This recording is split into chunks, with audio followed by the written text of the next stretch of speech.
to, ha? Ba't ako naka-receive ng mga emails? Nanulugi na yung company. Eden, yun nga eh. Yun nga yung gusto kong sabihin sa'yo ngayon na may problema yung kumpanya. Nalulugi na. Yung investment na binigay ko sa'yo last week na report, scam pala yun. Na-scam tayo. Ano? Na-scam ako ng halos 90% ng kumpanya natin. Hindi ko na nga alam. Hindi ko na nga alam kung saan ako kukuha nung perang itatapal eh. Renz, last week, tapos ngayon mo lang sinabi sa akin? Eh di sana kung sinabi mo sa akin ng maaga, mas maaga kitang hiniwalayan kasi wala ka ng kwenta sa akin, di ba? Ano? Hihiwalayin mo ko? Bakit naman hindi? Alam mo naman, di ba, hindi ako sanay sa buhay na mahirap. So, anong next nito? Sa tingin mo ba makakabahon pa tayo? 90% ang nawala sa atin. Eden, kailangan kita ngayon. Kaya nga gusto kong sabihin sa'yo ngayon kasi kala ko tutulungan mo ko. Paano kita matutulungan? Eh kung ako wala ding matutulong.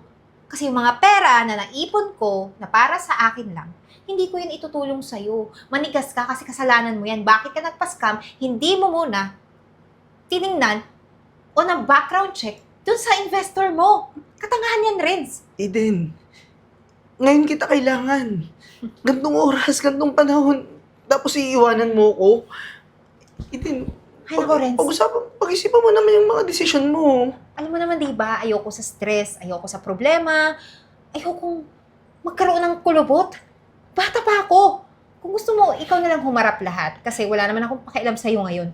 Kaya, ngayon, haharapin na kita, hiwalay na tayo. Huwag mo na akong susundan, huwag mo na akong hahanapin kahit saan ako magpunta. Eden, kung ayaw mo naman akong tulungan dito sa problema, gagawan ko ng paraan eh. Pero huwag mo naman akong hiwalayan. Friends, tama na. Ayoko na ng drama. Eden!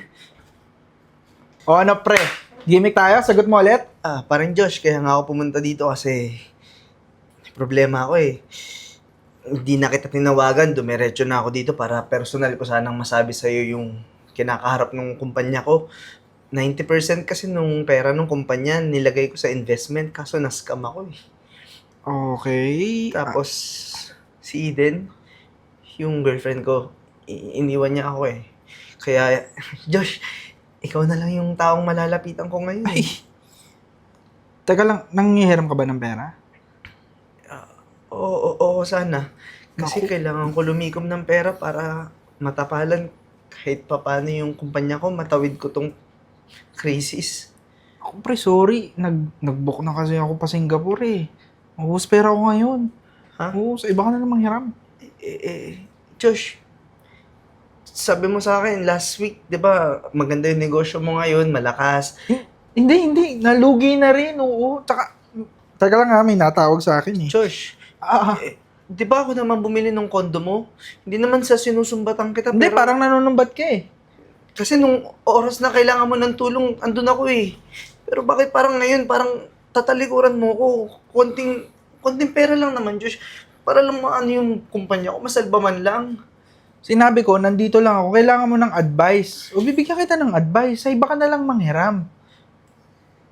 Josh, Sige na pre, kasi may natawag eh. Oh. Sige na. Sir, good morning po. Good morning po. Aware po ba kayo na 6 months na kayong late? Hindi nakakapagbayad ng juice nyo?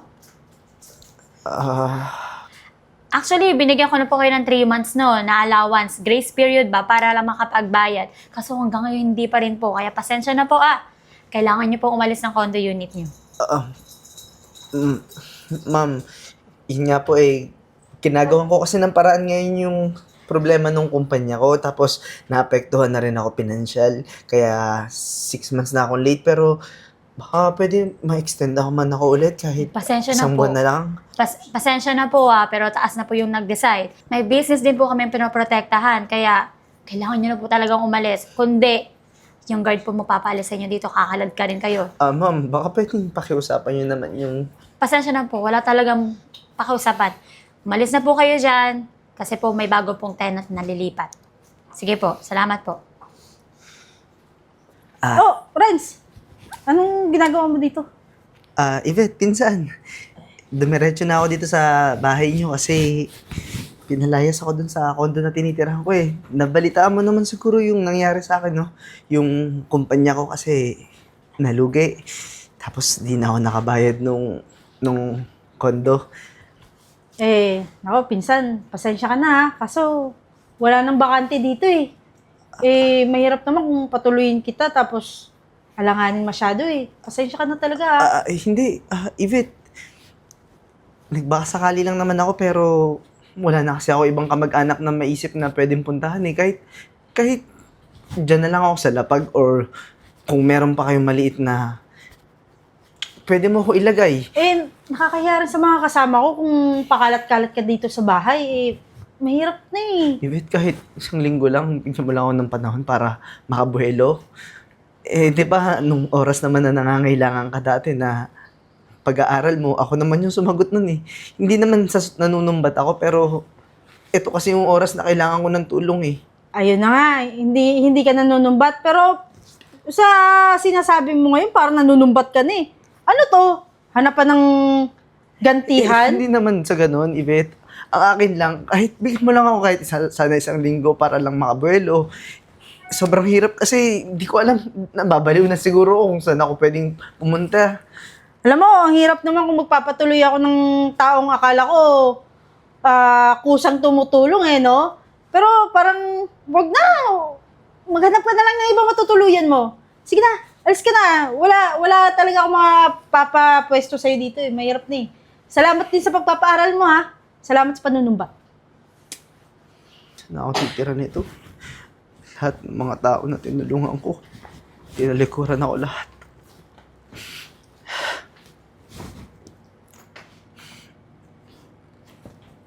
Sir Renz? Sir Renz! Nanay Si Gina? Sir Renz? Nakalimutan mo na ako! Nanay Gina! Oh, long time no see! Ano, ba't ganyan ang itsura mo? Para naman nag-evacuate ka. Nanay Gina, ikaw yung... Yung janitor mo dati. Oo, naalala ko na. Naalala ko na. Diba? Hindi niya pala nabalitaan yung nangyari sa kumpanya namin. Naku sir, pasensya ka na. Hindi na kita nabalikan doon. Naging sobrang busy rin ako eh. Ano ba nangyari? 90% kasi nung pera ng kumpanya ininvest ko tapos na-scam ako. Kaya nalugi yung kumpanya tapos yung tinitirahan ko naman na condominium, 6 months na akong hindi nakakabayad kaya pinalayas na rin ako. Sa totoo nga yun, wala po akong tutuluyan ngayon eh. Ano ba yan, Sir Renz? Ngayon lang tayo nagkita. Ang lungkot naman po ng kwento mo. Huwag ka mag-alala. Aalalayan kita. Sa kondo ko ikaw matulog. Doon ka. Kondo? Opo. Alam mo, Sir Renz, nung time na lagi kitang binibigyan ng mga pastries ko, ng cakes, lagi mo sinasabi sa akin na, Napakasarap! napakasarap! Yun ang tanim sa isip ko nung time na binigyan mo ako ng puhunan. Malago na ngayon, Sir Renz. Yan na yung oo. branches ko. Oo, Nanay Gina, naalala ko, binigyan din kita ng puhunan pala para sa negosyo mo na bake shop. At utang na loob ko yan sa iyo lahat. Alam mo ba, yung time na yon, yung itinulong mo sa akin na 20K, ngayon, milyon na yon. Kasi ilan na yung branch ko? 10 na yung branch ko na Gina's Bake Shop. Nakakatuwa. Nanay Gina, congratulations. Ang galing nyo. At hindi ko mararating to, Sir Renz, kundi yung tulong mo sa akin. Ikaw yung unang-unang taong naniwala sa kakayahan ko. Kasi ikaw yung suki kong tumikim ng pastries, di ba? Nakakatuwa naman po, Nanay Gina. Masaya po ako para sa inyo. Baka po pwedeng mag-apply ako sa inyo ng trabaho kahit dun sa isa sa mga branch mo ng bake shop. Ano ba yan, Sir Renz? Ano mag-a-apply? Alam mo, Sir Renz, bukod sa ikaw yung nagbigay sa akin ng puhunan, ikaw yung pinanser ko. At ngayon, magiging business partner kita. Totoo po ba? Totoo yun! Pero lilinawin ko sa iyo, Sir Renz, ha? Mag-business partner tayo, kailangan 50-50 yung share profit natin. At saka, Sir Renz, kasi sasabihin ko lang sa'yo, huwag ka kasing sobrang mabait. Ganyan na nangyari sa'yo eh, kaya inabuso ka ng mga tao. Buti kung ang tinulungan mo, kagaya ko, na kaya kitang kilalanin, marunong ako mag-utang na loob. Paano yung mga tinulungan mo noon? O paano? Nasaan ka na ngayon? Alam niyo, Miss Gina, sobrang hulog kayo ng langit sa akin ngayon kasi yung mga tao na akala ko tutulungan ako, lahat sila tinalikuran ako. Pero kayo, hindi ko inaasahan na makikita ko pa kayo sa ganitong sitwasyon dito pa sa daan.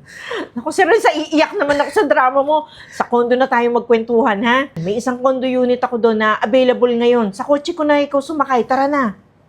Ay, Gina, maraming salamat po ulit. O, tara na. Hello, Miss Gina. Opo, andito na po ako sa meeting place. I-meet ko na yung bagong supplier ng harina natin. After nito, i-meet ko pa yung isa nating investor. Okay, ako na pong bahala sa lahat. Salamat po. Sige, sige. Renz, Eden, ako nga, nandito ako para humingi ng sorry sa'yo. sorry. Sorry. Oo, di ba alam mo naman, gano'ng kalaki yung kasalanan ko sa'yo. Eh bakit nanghihingi ka ng sorry sa akin ngayon? Oh, kailangan mo siguro ng tulong ko, no? Ano nangyari sa'yo? Wala eh, naubos lahat ng perang naipon ko. Kaya, ito ako ngayon, naghihirap na. Tapos sa akin, ako yung naisip mong lapitan? Bakit?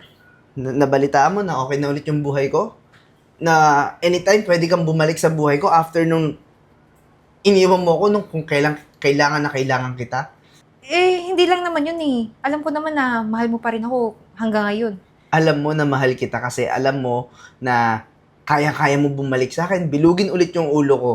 Pero hindi. Isa lang yung natutunan ko, Eden. Ang hirap maging mabait sa lahat.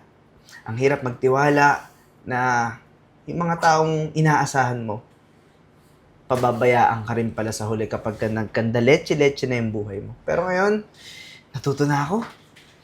Renz!